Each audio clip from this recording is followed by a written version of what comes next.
Hello, this is Dylan Hammack, and I'm going to be talking about my journal character, Josephi Krakowski, a mafia member in New York.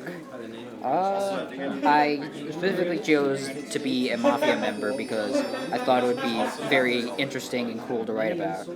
And I'll be honest, I did have a lot of fun writing about it, so I made that assessment correctly.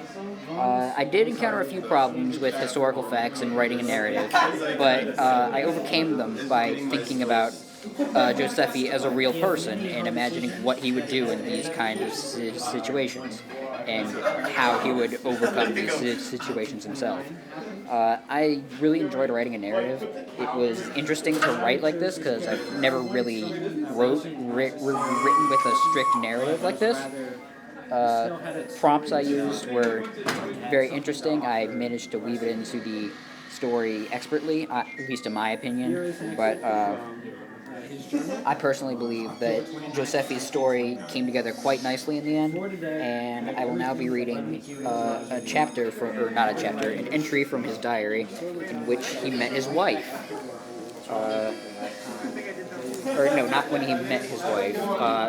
When he announced that he was getting married to his wife. In January of 1927.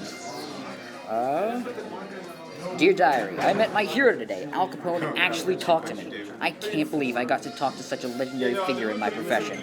He was surprisingly a great guy. I expected him to be kind of a jerk, but he was really friendly, and he even gave me a few tips on how he smuggles alcohol. And I finally worked up the courage to ask my girlfriend the big question. She said yes. We're working on wedding plans this weekend, and I couldn't be happier. On our recent date, we went to an art exhibit. There were a lot of pieces from the recent Harlem Renaissance. Personally, I don't like art that much, but it made her really happy, so I was glad to go with her. It still amazes me to this day that she stayed with me after I told her I was a criminal. That's dedication if I've ever seen it. She's perfect in almost every way. That was the journal entry, and I hope that I got a good grade on this. I spent a lot of work on it, or a lot of time, did a lot of work on it, so hopefully it was all worth it.